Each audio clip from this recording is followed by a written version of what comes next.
पहले भी कहा है, जिसकी फैक्ट्री ना चलती हो, बहुत दुकान ना चलती हो, तो हनुमान जी के पांव का थोड़ा सा सिंदूर लेकर यदि उस सिंदूर को किसी भी फैक्ट्री या दुकान में हनुमान जी के छोटे भाई गतिमान के नाम से अगर एक बिंदी भी सिंदूर की रख दी जाती है तो वो दुकान और फैक्ट्री भी झड़के से चलना प्रारंभ हो जाती है। गतिमान हनुमान जी के छोटे भाई। क्रोध करने वाला व्यक्ति दूसरे के चक्कर में खुद को क्रोध करता है, दूसरा व्यक्ति इसका मजा लेता है और स्वयं क्रोध में गुस्से में अपना काम बिगाड़ बैठता है। दूसरा व्यक्ति इसका मजा ले रहा है। क्यों करना क्रोध? क्या करोगे क्रोध कर कर?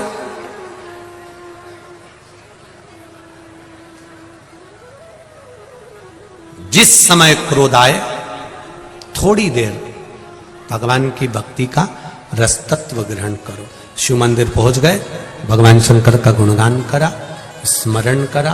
कभी कभी हम हमेशा कहते रहे हैं, आज फिर कह रहे हैं, कभी मौका मिल जाए घर में अगर ज्यादा क्रोध हो रहा हो, चिड़चिड़ प्रवृत्ति हो रही हो, क्लेश ज्यादा हो रहा हो, तो एक बेलपत्र लो, इस बेलपत्र को शंकर भगवान के शिवलिंग पर चढ़ा दो,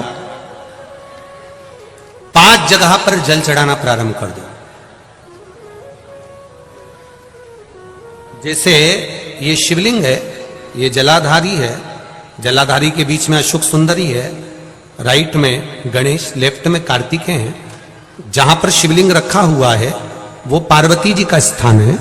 ये शिवलिंग ऊपर से जो बूंद बूंद पानी जलाधारी से टपक रहा है वो शंकर भगवान की 5 लड़कियां हैं, जया, विषहरा, सामरीवारी, दौतली, देव।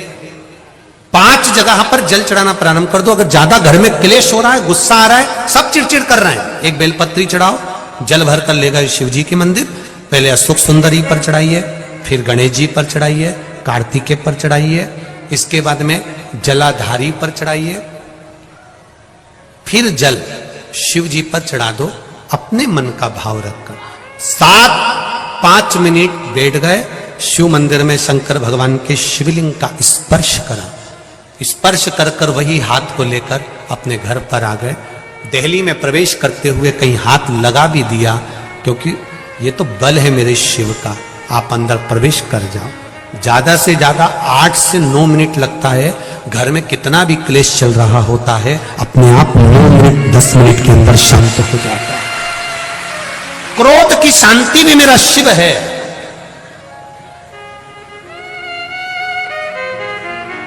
उसका भजन। शमी का जो पत्ता होता है, ध्यान से सुनिएगा, रोज आप अगर शमी के पत्ते को नहीं चढ़ा सकते, महीने में 1 बार या 2 बार शमी का पत्ता शंकर के ऊपर अवश्य समर्पित करना चाहिए। क्यों? शरीर में अगर कोई बड़ी बीमारी आने वाली होती है तो बाबा उस विष को समाप्त कर देते हैं, मात्र शमी का पत्ता समर्पित कर देते हैं। भले महीने में 2 बार चढ़ाओ, हफ्ते में 1 बार चढ़ाओ, तुम्हारा मन पड़े तो हफ्ते में 2 बार चढ़ाओ। ज्यादा बीमारी है, शमी का पत्ता एक शिव जी के शिवलिंग पर, और एक पत्ता जहां से पानी बहकर नीचे गिरता है ना, जलाधारी में से शिव जी पे जल चढ़ाया। जैसे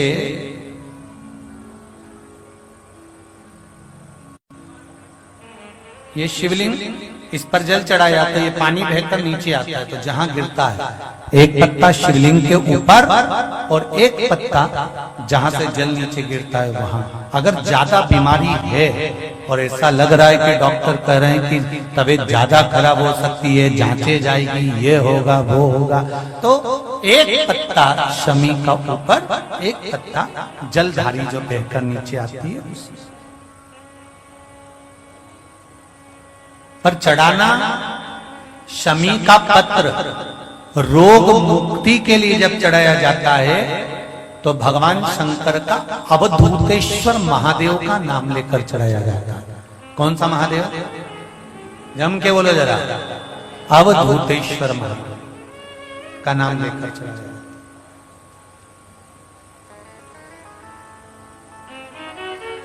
एक बात आपको कही थी अभी पिछले कथाओं में, गाय के दूध का घी बनाकर उसकी एक उंगली घी की अशोक सुंदरी वाली जगह पर लगाकर, जो व्यापार नहीं चलता हो, दुकान नहीं चलती हो, अशोक सुंदरी वाली जगह पर घृत लगाकर घर के दरवाजे पर या व्यापार के द्वार पर उस उंगली को लगा देना चाहिए। घृत पर होना गाय के घी का। गौरी देवी मंदिर में दर्शन करने के लिए गए, उन्होंने हनुमान जी का सिंदूर लिया, तुम्हारे मस्तक पर लगा दिया। अब मस्तक पर आपने अगर सिंदूर लगाया है और हनुमान जी महाराज का या देवी जी का या भगवान का सिंदूर आपके मस्तक पर लग गया है, तो वो सिंदूर कम से कम शास्त्र कहता है 2.5 घंटे तक आपके मस्तक पर रहना चाहिए। कितने घंटे तक रहना चाहिए? जम के बोलो जरा। 2.5 घंटे तक रहना चाहिए। कारण क्या है?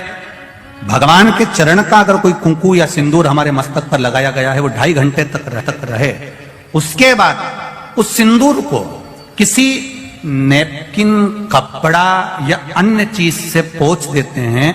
पोंछने के बाद वो गलत जगह पर टंग जाता है, लोग उसका गलत हाथ का प्रयोग कर लेते हैं। वो जितनी जगह गलत जगह जाता है उतना दोष हमको लगते चले जाता है। इसलिए उस सिंदूर का क्रम है कि कोई पुष्प है, उस पुष्प से उस सिंदूर को लगा लिया जाता है, कोई पत्ती है उससे सिंदूर को लगा लिया जाता है, उस पुष्प को। फिर विसर्जन में, अगर विसर्जन में नहीं रख सकते तो अपने घर में जो गमला होता है जिसमें पौधा लगा होता है, उस पौधे में उसको डाल दिया जाता है, जिससे वो सिंदूर उसमें मिल जाए और हमारे घर में सदा रहे। और हमने कोई टाविल, होटल में ठहरे तो होटल के टाविल से पोंछ दिया, कहीं ठहरे थे तो दीवार से पोंछ दिया, कहीं लगा दिया, उसका दोष है। यही गलती है हमारी। हम मंदिर में जाकर क्या करते हैं? हम मंदिर में जाकर करते क्या? 1 लोटा जल हम चढ़ा रहे हैं। और पहले भी कथा में कहा, तुम्हारा पूरा 1 लोटा जल शंकर जी को चढ़ना चाहिए, क्योंकि दुनिया के कई लोग कहते हैं कि हम जल चढ़ा रहे हैं, इतने दिन हो गए जल चढ़ाते, इतने दिन हो गए जल चढ़ाते, इतने दिन हो गए जल चढ़ाते, शंकर जी हमारी नहीं सुन रहा है, शिव जी हमारी नहीं सुन रहा है, पड़ोसी की सुन ली, तुम्हारी क्यों नहीं सुनी? उसका कारण यह है कि तुम्हारा 1 लोटा जल शंकर जी को नहीं चढ़ रहा है, तुम्हारी दृष्टि में अभी भी भेद है। इसलिए आप लोगों से कहा था कि ये शिवलिंग, ये जलाधारी, ये जल बहने का स्थान, जिस पे शिवलिंग रखा है वो पार्वती जी का हस्त कमल है। जहां से पानी बहता है वहां राइट में गणेश जी, लेफ्ट में कार्तिकेय जी, बीच में अशोक सुंदरी। शिवलिंग के ऊपर जो बूंद बूंद पानी टपक रहा है वह शंकर जी की 5 लड़कियां, जया, विषहरा, शामली बारी, दौतली। शिव जी का पूरा परिवार जब एक ही जगह पर है तो तुम्हें जल कहां चढ़ाना चाहिए? शंकर के शिवलिंग पर। अब तुम जल चढ़ाने जाते हो तो वहां पर भी जाकर विचार करते हो कि जल लेकर पोची लोटा भर के शंकर जी को चढ़ा दिया, फिर पास में गणेश जी बैठे थे उनको चढ़ा दिया, पार्वती जी बैठी थी उनको चढ़ा दिया, नंदी बैठा था उनको चढ़ा दिया, फिर कार्तिकेय बैठे थे उनको चढ़ा दिया। अब सियोर वाला बाबा बोला कि 1 लोटा जल सारी समस्या का हल। ईमानदारी से बोलो, शंकर को पूरा 1 लोटा चढ़ाइए कब?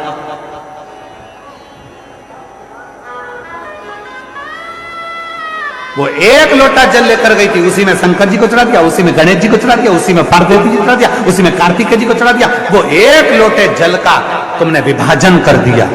इसलिए शंकर जी भी कह रहे हैं कि तेरी दृष्टि में अभी भी सब देवता अलग अलग हैं।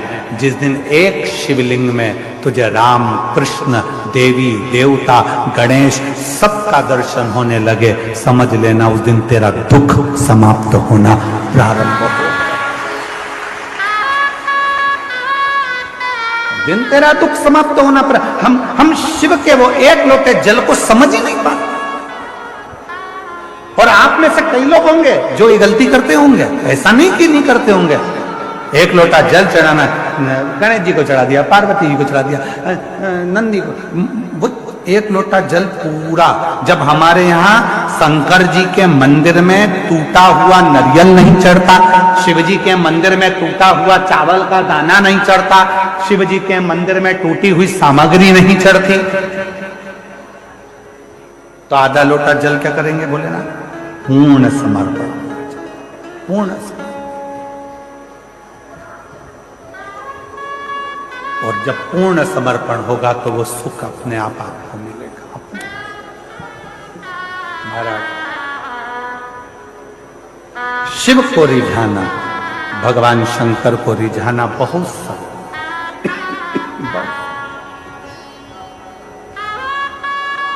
शिव को रिझाने में देरी नहीं होती। शंकर को जैसे ही जल चढ़ाया वैसे ही भोलेनाथ प्रसन्न होना प्रारंभ कर देते।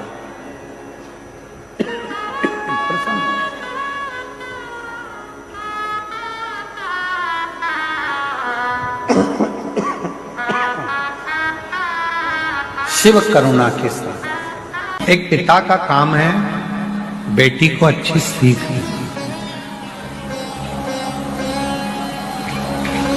घर में थोड़ा थोड़ा विवाद चलता रहता है। कोई की बुद्धि कई बार धन का भी माना जाता है, कई बार सुंदरता का भी माना जाता है, कई बार विचारों का भी माना जाता है। लड़के को लगता है कि मैं कमा कर ला रहा हूं तो दिन भर घर में रहती है। कई बार लड़की को लगता है कि मैं कमा कर ला रही हूं, घर चला रही। कई बार सुंदरता का भी माना जाता है कि मैं इतनी सुंदर हूं, तुम मेरे लायक नहीं। कई बार लड़का कह देता है तू मेरे लायक है।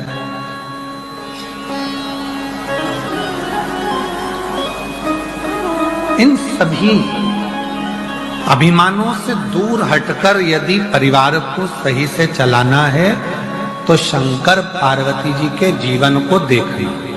शिव पार्वती का जो जीवन है, भगवान शंकर और पार्वती का जो जीवन है उसको समझो। कहाँ हिमालय राज की पुत्री मां पार्वती जी और कहाँ देव अधिदेव। विचार करो, धन परिपूर्ण है, संपदा परिपूर्ण है, सुंदरता परिपूर्ण है, उसके बाद भी बाबा भोलेनाथ जी के साथ में परिवार को लेकर कैसे चलते हैं, ये शिव कथा बताते हैं। ये भगवान शंकर का चरित्र बताता है। थोड़ा सा विवाद हुआ, अदालत में पहुंच गए तलाक की बात करने के लिए। इसको श्रेष्ठता नहीं कहते। जितनी मेरी बेटियां बैठी हैं और जितने मेरे बेटे बैठे हैं, आपसे एक निवेदन है, थोड़ा परिवार में अगर दुख है, तकलीफ है, कष्ट है तो उसको समझो, साझा करो, आपस में अच्छे विचार उत्पन्न करो। पर दौड़ दौड़ के बार बार अदालत का रास्ता ना जाए। थोड़ा साझा करिए। हो सकता है थोड़ा समय लग जाएगा, थोड़ा हो जाएगा, धीरे धीरे धीरे धीरे सब अनुकूल।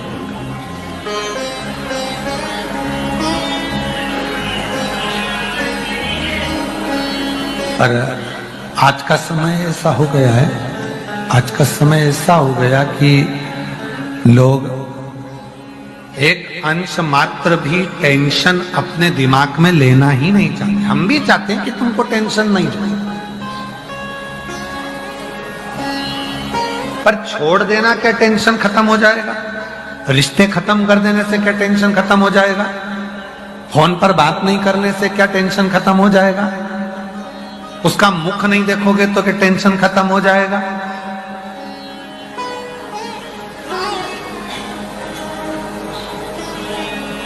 शिव महापुराण की कथा कितनी सुंदर बात कहती है।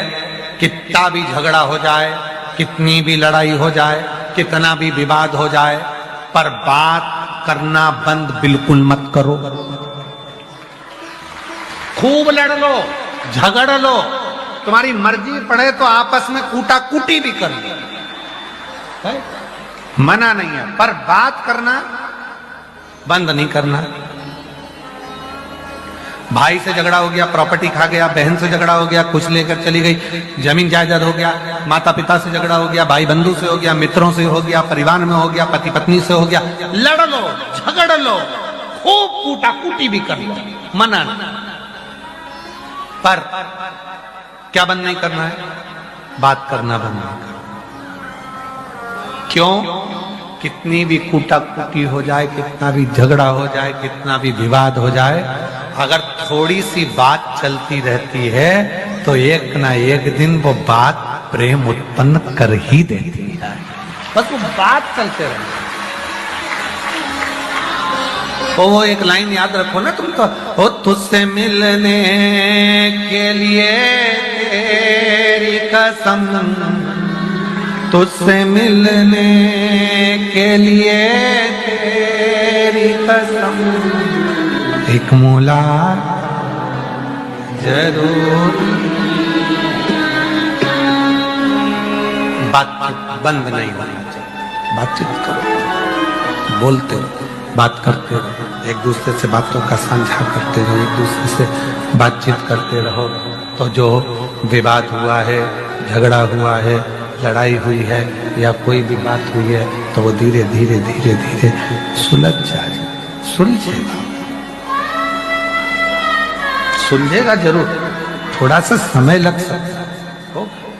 पंचमुखी हनुमान का एक भाव, जैसे बहुत ज्यादा तकलीफ अगर व्यक्ति को हो गई है, बहुत कष्टमय जीवन चल रहा है, हार गए हर जगह से और तकलीफमय जीवन चल रहा है, तो पंचमुखी हनुमान का एक शिव महापुराण का और स्कंद पुराण का एक बड़ा सुंदर मंत्र है। उस मंत्र को आप सब एक बार हमारे साथ में बोलें।